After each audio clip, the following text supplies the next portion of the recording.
Je suivrai mon Seigneur et mon Maître, sans jamais m'éloigner de ses pas, sans que rien ici-bas ne m'arrête, et sans rien que le chant de sa voix. Tous ensemble. Je suivrai mon Seigneur et mon Maître, sans jamais m'éloigner de ses bras, sans que rien ici.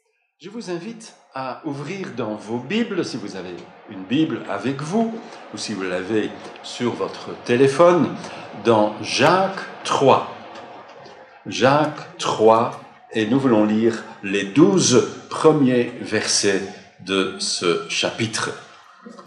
Jacques est une de ces petites lettres qui se trouvent après les lettres de Paul. C'est juste après Hébreu, si vous voulez tout savoir. Jacques 3. Mes frères, ne soyez pas nombreux à enseigner. Vous le savez, nous qui enseignons, nous serons jugés plus sévèrement. Car chacun de nous commet des fautes de bien des manières. Celui qui ne commet jamais de faute dans ses paroles est un homme parvenu à l'état d'adulte, capable de maîtriser aussi son corps tout entier. Quand nous mettons un mors dans la bouche des chevaux, pour qu'ils nous obéissent, nous dirigeons aussi tout leur corps. Pensez encore aux bateaux, même s'il s'agit de grands navires, et s'ils sont poussés par des vents violents, il suffit d'un tout petit gouvernail pour les diriger au gré du pilote. Il en va de même pour la langue. C'est un petit organe, mais elle se vante de grandes choses.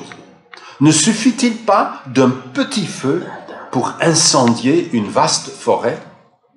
La langue aussi est un feu. C'est tout un monde de mal. Elle est là, parmi les autres organes de notre corps, et contamine notre être entier. Allumée au feu de l'enfer, elle enflamme toute notre existence. L'homme est capable de dompter toutes sortes de bêtes sauvages, d'oiseaux, de reptiles, d'animaux marins, et il les a effectivement domptés. Mais la langue, aucun homme ne peut la dompter. C'est un fléau impossible à maîtriser. Elle est pleine d'un venin mortel. Nous nous en servons pour louer le Seigneur notre Père, et nous nous en servons aussi pour maudire les hommes, pourtant créés pour être ceux qui lui ressemblent.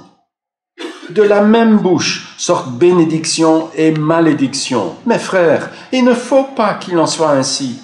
Avez-vous déjà vu de l'eau douce et de l'eau salée jaillir d'une même source par la même ouverture? Un figuier, mes frères, peut-il porter des olives? Ou une vigne de figues? Une source salée ne peut pas non plus donner de l'eau douce. Jusque-là. Prions. Seigneur, nous te rendons grâce pour ta parole que tu nous as donnée pour que par elle, ton esprit puisse guider notre vie. Te demandons, Seigneur, que tu nous parles par elle, que tu ouvres notre entendement. Sois avec nos moniteurs, nos monitrices et Seigneur, que tu les utilises aussi pour transmettre ta parole à nos enfants. Au nom de Jésus. Amen. Aimer avec nos paroles. Est-ce qu'il est possible d'aimer sans parole?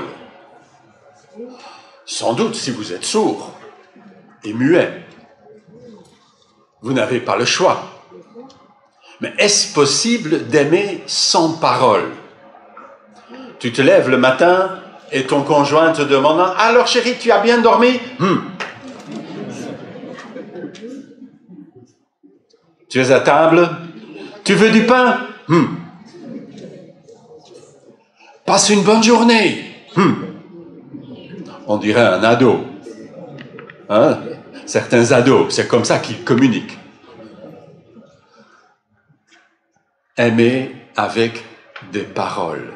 Ben oui. Pour aimer, on se sert des paroles. C'est pas vraiment possible autrement. Est-ce qu'il faut parler, est-ce qu'il faut aimer avec des actes? Absolument, sûr et certain. Et nos actes ne doivent pas contredire nos paroles. Mais il faut aimer avec des paroles. Dans une église, c'est pareil. Vous imaginez le tableau tout à l'heure, à la sortie, vous allez boire une tasse de café, vous croisez quelqu'un, ah, ça va? Si on fait comme ça, chers amis, je me demande s'il y aura encore quelqu'un dimanche prochain. Mais le problème, bien sûr, se pose alors, parce que nous avons quelques difficultés à manier la parole. Nous disons souvent de trop et parfois trop peu. Et souvent sur un mauvais ton, et parfois nous nous mordons la langue parce que on a dit des choses qu'il aurait mieux fait de ne pas dire. Jacques rappelle cela. La langue dirige notre vie comme un gouvernail dirige un bateau. Et parfois, parce que nous avons dit des choses, notre vie prend un tournant qu'en fait on n'aurait pas voulu. La langue peut détruire. Elle peut détruire tout ce que nous sommes et tout ce que nous avons. Jacques dit que la langue est comme un feu allumé en enfer. Vous avez une langue comme ça dans votre bouche? Oui. Pas d'exception. Bon, pas le pasteur, bien sûr, mais... Nous sommes tous teintés de la même brosse. Nous avons tous des problèmes avec cela. La langue, dit Jacques, nous fait dire souvent des choses contraires. On loue Dieu et on maudit tel ou tel homme. La langue, c'est ce qu'on utilise pour déclencher des guerres. Des dictateurs se mettent au pouvoir en se servant de leurs paroles. Mais avec la même langue, on peut dire des choses douces à celui ou à celle que nous aimons. On peut encourager quelqu'un qui est découragé. La langue est capable de choses remarquables. Les animaux ne parlent pas. C'est peut-être pour ça qu'ils s'entendent toujours plus ou moins bien. Mais nous, les hommes, on parle. Parfois, on voudrait bien qu'on se tait un peu. Mais nous parlons. Et il faut apprendre à utiliser la langue. Or, Jacques est très pessimiste. Il dit, personne ne peut dompter la langue. Ne dites pas, ah mais il n'a pas tout à fait raison, parce que moi je sais. Parce que vous n'allez pas beaucoup rencontrer de gens qui vont vous croire. Nous sommes tous comme ça. Bien sûr, la plupart du temps, nous maîtrisons notre langue à merveille. Le problème, c'est ce peu de temps où ce n'est pas le cas. Pourquoi est-ce comme ça? Parce que notre langue, ce n'est que le débordement de ce qui vit dans notre cœur. Jésus dit cela. Ce qu'on dit, a-t-il dit, vient de ce qui remplit le cœur. Ce qui sort de l'homme, c'est ce qui le rend impur. Et pour dompter la langue, il faudrait pouvoir dompter le cœur. Et pour autant que je sache, il n'y en a qu'un qui sait faire cela. C'est Dieu par son Esprit Saint. Nous devons donc aimer avec des paroles.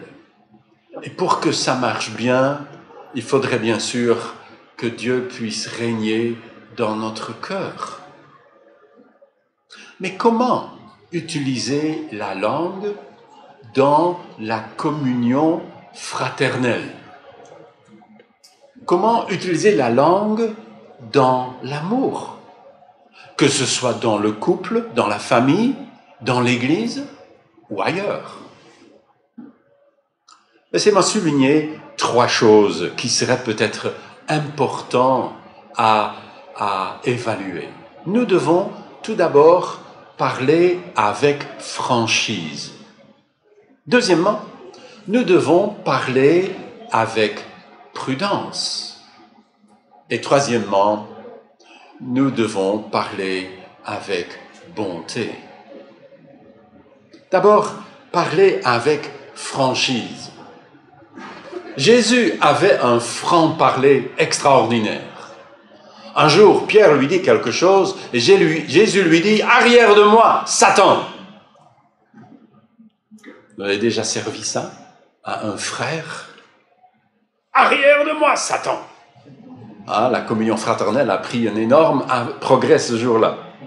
Jésus dit un jour à ses disciples « Génération incrédule et perverse ». Donc, si nous devons parler avec franchise, tout à l'heure dans le couloir, quand je croise un frère, je lui dis « Génération incrédule et perverse ». C'est peut-être pas ça ce qu'on veut dire. Nous ne sommes pas Jésus. Ne prenons pas en toute chose exemple sur Jésus. La différence, c'est bien sûr dans le cœur. Dans notre corps habite un cœur, une personne, une âme, appelez ça comme vous voulez. En nous habite un cœur différent qu'en Jésus. Nous sommes des pécheurs. Ah oui, ça on le savait. Jésus n'est pas pécheur. Alors, c'est un peu différent. Est-ce que donc pour autant, nous devons mettre un frein à notre bouche et surtout ne pas être franc? Posez-vous la question, c'est quoi le contraire de la franchise? J'ai regardé dans mon dictionnaire de synonymes, qui donne aussi les contraires. Et il y avait toute une liste de mots, j'en ai choisi quelques-uns. Le contraire de la franchise, d'après mon dico, c'est l'ambiguïté. C'est quoi l'ambiguïté?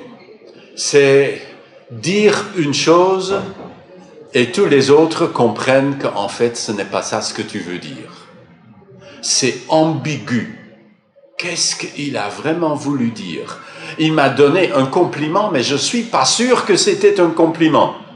C'était ambigu. Dissimulation. Dissimulation. Ça veut dire que tu caches ce que tu veux vraiment dire et que tu dis autre chose. Tu dissimules. Judas, qui vient rencontrer Jésus à la tête du groupe venu pour l'arrêter. « Bonjour maître » et lui donne un baiser. Ça, c'est le contraire de la franchise. Il y avait un autre mot, je vais chercher. Duplicité. Être double au lieu d'être simple. D'avoir une personnalité divisée. De parler avec une langue fourchue. Hypocrisie. Hypocrisie, dans le grec, le mot veut dire quelqu'un qui est acteur, qui parle avec un masque. Derrière son masque peut se cacher n'importe qui, mais le masque est toujours sourire. Ça, c'est l'absence de franchise. Et c'est effroyable parce que ça tue l'amour. Si vous n'avez plus de franchise dans votre couple se meurt. Peut-être qu'il est déjà mort depuis longtemps. Si dans une église, il n'y a pas de franchise, cette église va se mourir. On ne peut pas vivre sans cela. La franchise, bien sûr, ça ne veut pas dire qu'on doit tout dire, à tout moment et à n'importe qui. Ça, c'est pas de la franchise, c'est de la stupidité. Mais nous devons être francs, parce que le contraire est ahurissant. Nous ne voulons pas être des dissimulateurs, des hypocrites, des gens ambigus. L'amour a besoin de franchise parce que l'amour a besoin de vérité. Sans vérité, il n'y a pas d'amour. C'est pour cela que l'apôtre Paul écrit aux Éphésiens qu'ils doivent dire la vérité avec amour. C'est là notre problème. Quand tu dis à quelqu'un la vérité sans amour, tu ne lui dis pas la vérité, tu lui dis ces 4 vérités. Je vais te dire ce que tu dois savoir. Mais déjà dit comme ça, tu te dis, il vaut mieux que tu te taises.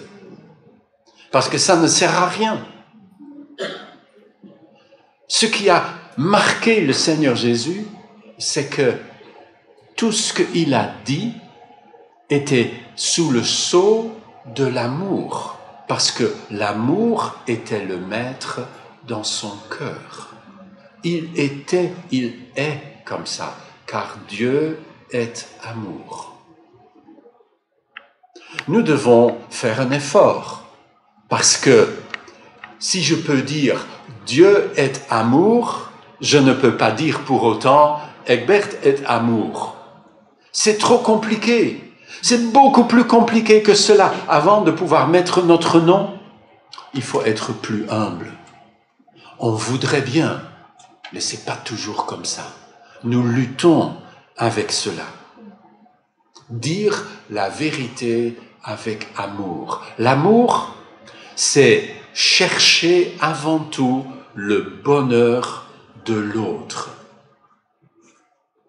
Et donc, j'ai besoin de me poser de temps à autre la question, ce que je m'apprête à dire, est-ce que ça va servir au bonheur de l'autre? Est-ce que c'est ça ce que je veux dire?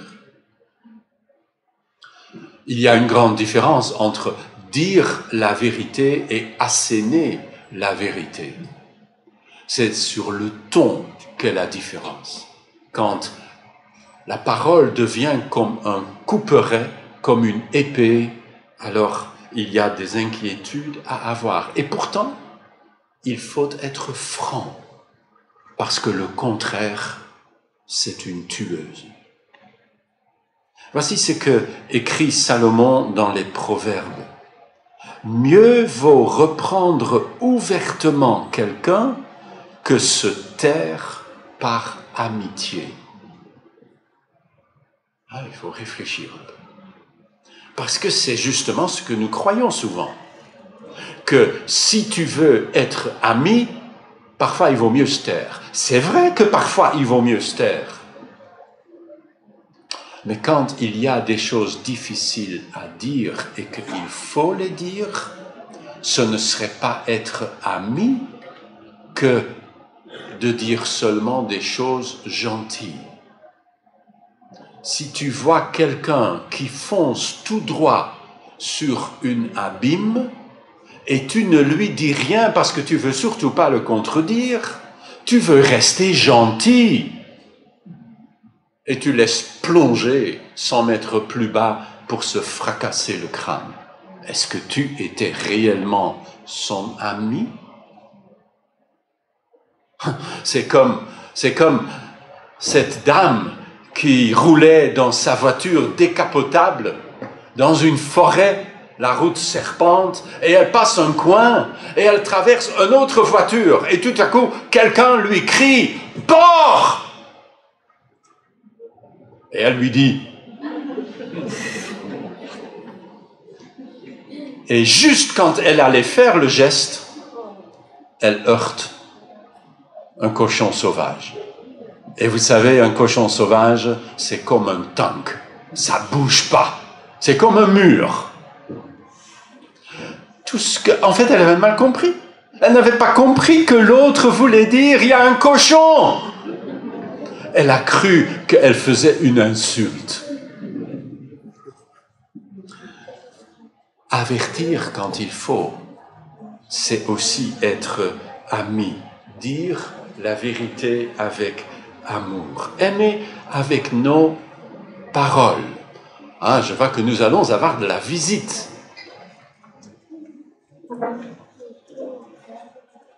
Nous avons les meilleurs de l'école de dimanche.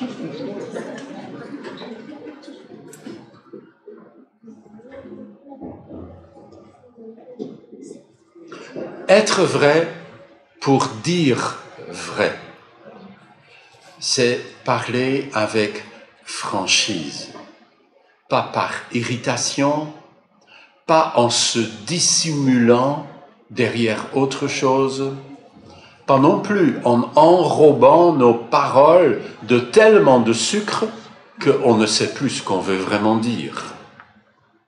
C'est parler au bon moment, à la bonne personne et avec le bon esprit. Et que c'est difficile. Bon courage. Mais c'est ce que nous devons faire, on le sait bien. On ne pourrait pas faire autrement. Parler avec franchise, c'est parfois se taire et c'est parfois parler pour dire des choses qu'on aimerait ne pas devoir dire. Deuxièmement, nous devons parler avec prudence. Parce que notre langue, et je ne fais que citer ce que dit l'apôtre Jacques, notre langue est allumée au feu de l'enfer, elle est pleine d'un venin mortel. Il faut donc parler avec prudence, pas dire n'importe quoi et n'importe comment. Il y a 3 ennemis à la parole quand nous voulons aimer avec la parole. Le premier ennemi, c'est la colère, l'irritation, l'énervement. Votre conjoint vous énerve profondément et vous rentrez dedans. Et bien sûr, vous allez finir par le regretter et si vous êtes chrétien, vous allez devoir finir par demander pardon parce que vous avez dit des choses qu'il ne fallait pas. La colère n'est pas notre ami quand on veut aimer par la parole. Si quelqu'un se met en colère, qu'il ne pêche pas, que le soleil ne se couche pas sur votre colère et ne donnez aucune prise au diable, écrit l'apôtre Paul aux Éphésiens. C'est révolutionnaire. Ne pas laisser le soleil se coucher sur sa colère. Vous êtes énervé et vous avez dit des choses qui dépassaient votre pensée et vous avez blessé quelqu'un. Ne laissez pas le soleil se coucher. Si c'est dans votre couple, je ne peux que vous encourager à terminer chaque jour en priant ensemble. C'est comme ça que des chrétiens terminent leur journée. On prie, on remercie Dieu pour la journée, on lui présente les soucis et on lui prie pour une bonne nuit. Vous avez déjà essayé de prier quand vous êtes fâché? Essayez si vous n'avez jamais fait. Vous verrez très vite, ça ne fonctionne pas. Seigneur, je suis si content de cette belle journée. Ça va pas, ça. Et qu'est-ce qui se passe en général quand c'est comme ça? On arrête de prier. C'est bien sûr la pire des solutions. La bonne solution, c'est « Chérie, pardonne-moi. J'ai dit des choses pas très gentilles. » Et alors, vous allez pouvoir prier avec soulagement et paix. C'est comme ça dans une église. Si vous êtes fâché contre quelqu'un injustement, demandez pardon. Vous savez, c'est quelques mots impossibles. Je te demande pardon. Dur. mais tellement libérateur. Quelqu'un a écrit ceci: pour que ton mariage déborde d'amour, quand tu as tort, reconnais-le, et quand tu as raison, tais-toi. Nous faisons souvent l'inverse. On refuse de reconnaître quand on a tort, et quand on a raison, on marque le coup.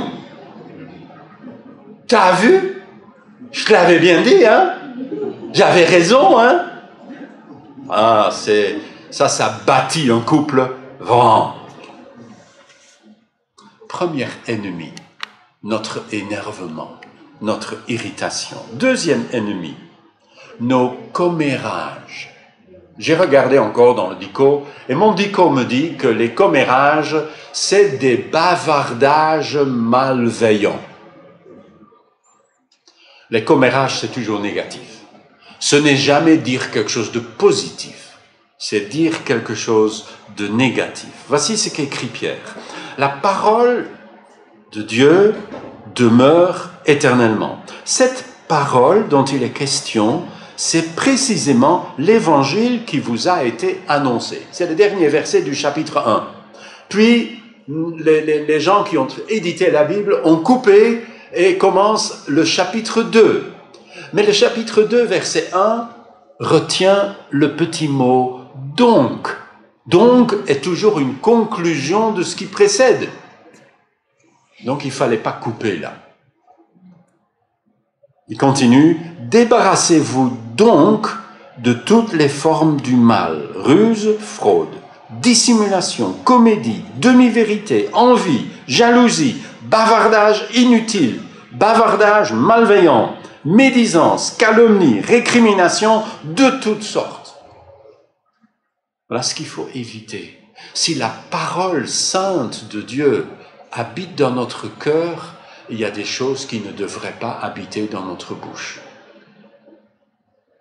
Nous devons éviter les commérages, les bavardages malveillants. Nous ne devons pas dire des autres ce que nous n'osons pas dire aux autres. Nous devons mettre une garde devant notre bouche. Il y a des choses qu'on ne peut pas dire. Ce n'est pas de la franchise, ce serait de la méchanceté. Quand quelqu'un vous a confié un secret, vous savez ce que c'est un secret? C'est dire une chose à une personne à la fois. Ah, il ne faut pas le dire à quelqu'un d'autre, hein, mais des commérages.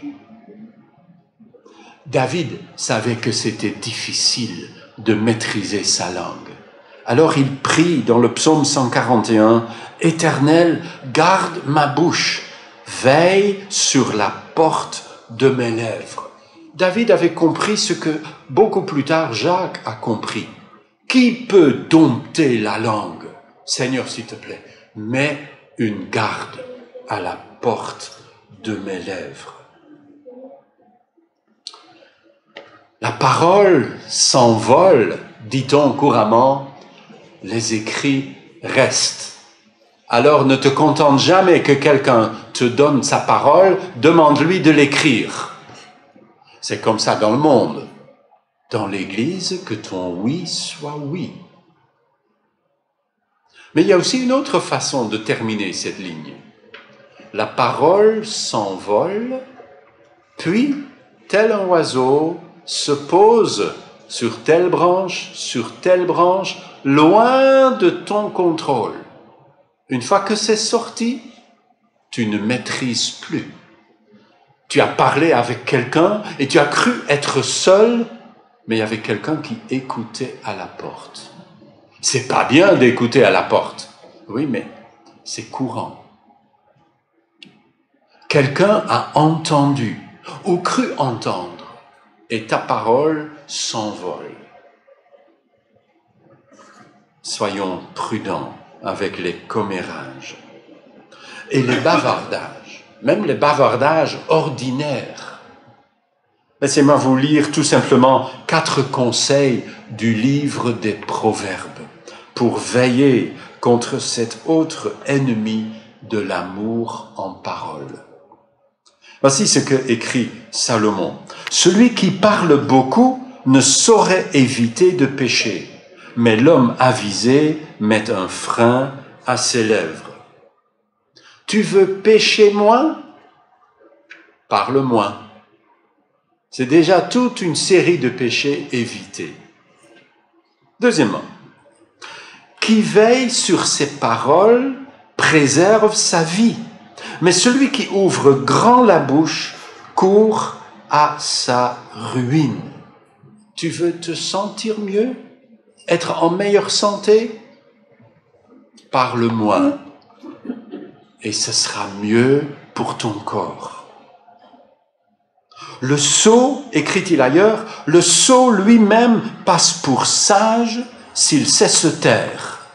Qui tient sa bouche close est intelligent. Tu veux avoir l'air intello?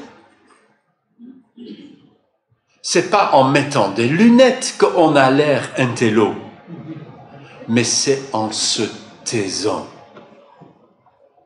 Ne parlez pas trop. Celui qui surveille sa bouche et sa langue s'épargne bien des tourments. Vous voulez avoir moins d'angoisse? Peut-être une facture psy un peu moins importante? Parlez moins. Je ne dis pas, quand quelqu'un te pose une question, réponds « C'est pas ça, parler moins. Ça, c'est ne pas parler du tout. » Parlez avec prudence. Et puis, troisièmement, parlez avec bonté. Ça va presque de soi. Le contraire, ce serait parler avec méchanceté. Et ça n'a que des mauvais fruits. Socrate était un homme sage d'Athènes 4 siècles avant Jésus-Christ. Et il était réputé pour sa grande sagesse. Et un jour, un de ses amis vient trouver Socrate et il lui dit « Sais-tu ce que je viens d'apprendre sur ton ami ?» « Un instant, répond Socrate. « Avant que tu ne me racontes tout cela, j'aimerais, s'il te plaît, te faire passer un test rapide. Ce que tu as à me dire, l'as-tu fait passer par le test des 3 passoires. » Vous avez peut-être vu le sketch de Mark Herman sur cette histoire. C'est comme presque tout ce qu'il fait. C'est excellent. Et il se moque un peu de Socrate, mais ça n'empêche que Socrate avait beaucoup de sagesse dans ce qu'il a dit. La première passoire, poursuit-il, est celle de la vérité.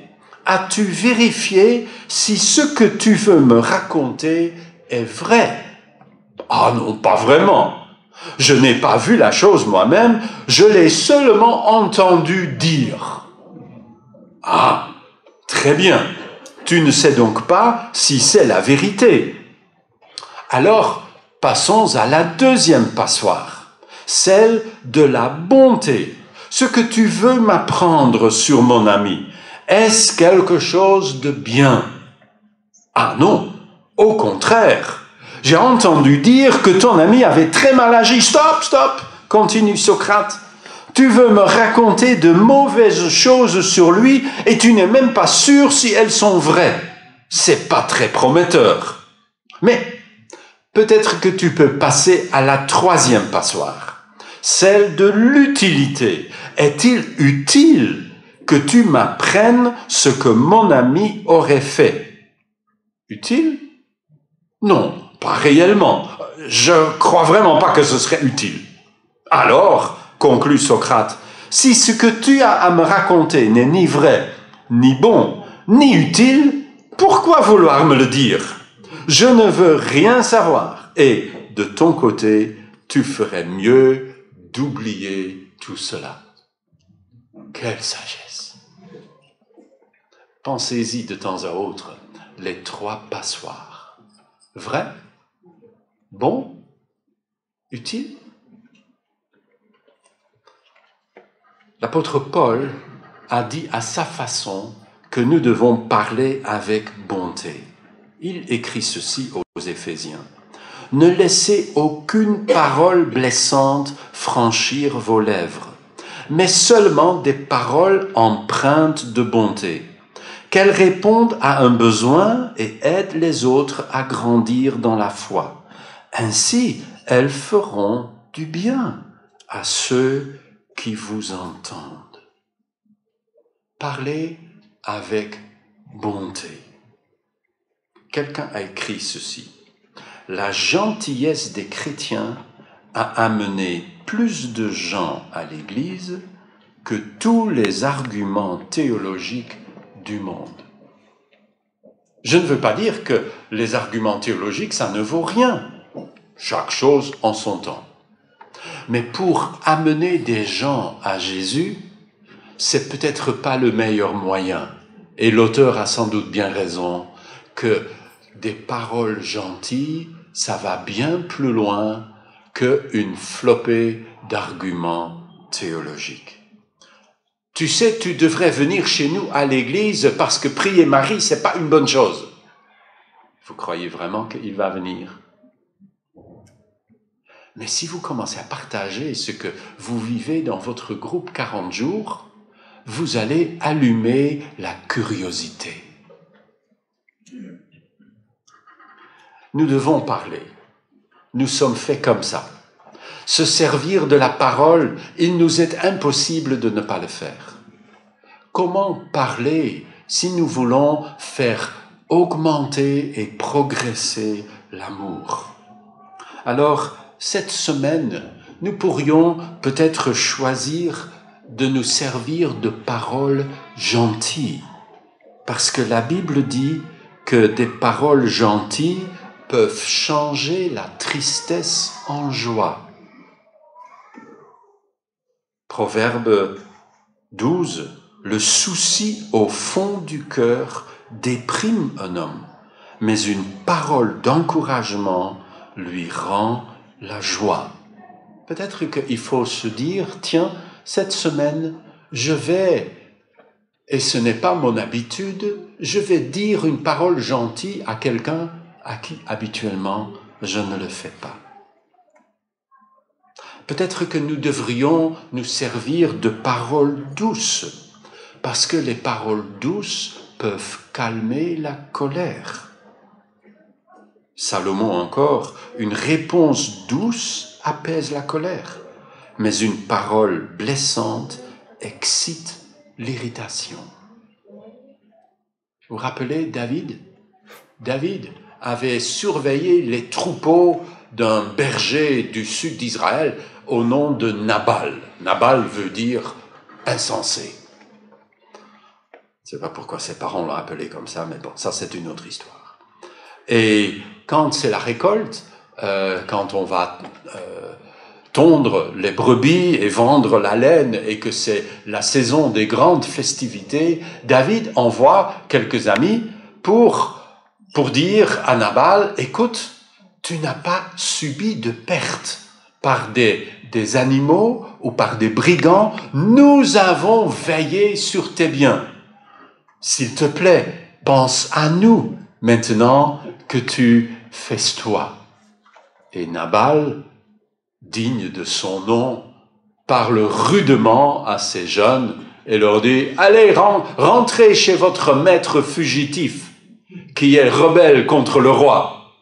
Si tu penses que moi je vais dépenser mes biens durement gagnés, alors là, détrompez-vous. » Et on vient dire ça à David, et David rassemble ses 600 bonhommes, armés jusqu'aux dents, et il dit, nous allons lui faire passer à Nabal et aux siens l'envie de nous traiter de cette façon-là et de nous insulter. Entre-temps, la jolie petite épouse de Nabal, Abigail, pourquoi elle s'est mariée avec quelqu'un qui s'appelle Nabal. Ça met de mystère. Mais bon, ça c'est encore une autre histoire. Abigail a appris cela par un serviteur. Et Abigail a un tout petit peu de sagesse, ce qui faisait défaut à son mari. Et Abigail envoie aussi vite un serviteur dire « Allez, rassemblez » et elle donne une liste de courses à faire pâlir un épicier. Et des ânes chargés de toutes sortes de biens, elle les envoie sur la route par laquelle elle sait, parce qu'elle se connaît, elle a un GPS intégré, elle sait que David vient par là. Et elle vient elle-même à la tête du convoi. Et quand elle croise David, elle lui dit « Mon Seigneur, permets-moi de te parler. » Et David, c'est un homme typique. On ne va jamais refuser à une jolie blonde. Non, elle n'était pas blonde, elle était juive. Mais bon, peu importe. On ne va jamais refuser à une jolie femme de nous parler. Et David dit, mais parle. Et elle explique. Et elle dit, tu vois, j'ai amené cela parce que j'ai peur que tu vas commettre des choses que tu vas regretter pour le restant de tes jours, parce que tu vas agir par colère. Et David accepte le cadeau et rentre tranquillement ailleurs, et Abigail rentre chez son mari de Nabal, et le lendemain, quand Nabal est dégrisé, et il entend l'histoire, crise cardiaque. Les secours prennent trop longtemps pour venir, parce que les routes étaient bouchées. Non, les secours, ça n'existait pas. Et la semaine même, on l'enterre. Et David, parce qu'il y a une jolie fin à l'histoire, David apprend cela, se souvient de la jolie Abigail et dit, fais envoyer à Abigail, s'il te plaît, tu voudrais te marier avec moi? C'est une belle histoire. Mais c'est autour de cette histoire que Salomon citera. Une parole douce calme la colère. Peut-être que cette semaine, il y aura une circonstance où vous allez vous souvenir de cela. Ah oui, ce serait peut-être mieux une parole douce que ce que j'avais intention de dire.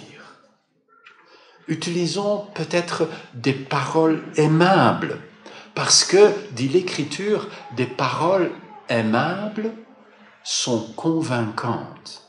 Voici ce qu'écrit encore Salomon. Plus une parole est aimable, plus elle est convaincante. Les références sont sur la feuille. Mais nous aimerions convaincre. Peut-être que cette semaine, nous voudrions nous servir d'une parole franche, parce qu'elle donne le sentiment d'être aimé. Je suis tombé là sur un verset qui ne m'avait jamais frappé. J'ai dû lire ça, je ne sais pas combien de fois que j'ai lu le livre des Proverbes, mais c'est la première fois que ça me saute aux yeux. Une réponse franche est comme une embrassade. Tout est dit. Ça, c'est la franchise. Parler comme un ami, c'est comme une embrassade. Et puis, peut-être nous voudrions nous servir de paroles sages, parce que ces paroles-là savent guérir des cœurs brisés. Celui qui parle à la légère blesse comme une épée, tandis que la langue des sages apporte la guérison. Peut-être que cette semaine, nous voudrions à l'un ou à l'autre dire une parole empreinte de sagesse. Et ainsi, nous allons progresser sur la route de aimer par la parole. Prions. Seigneur notre Dieu, nous te rendons grâce pour ta parole, tellement riche, tellement variée. Aide-nous, Seigneur, à l'ouvrir jour après jour, à nous laisser interpeller par elle.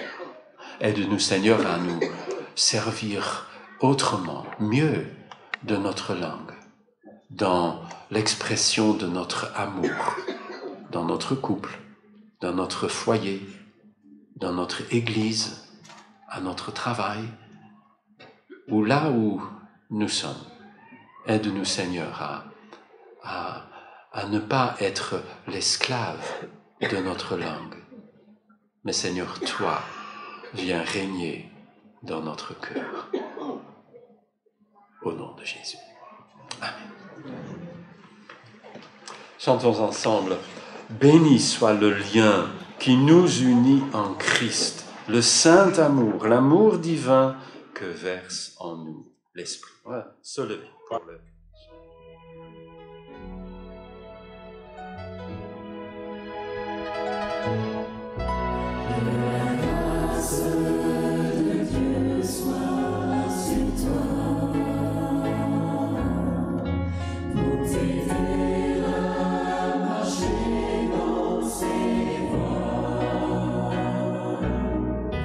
Reçois tout son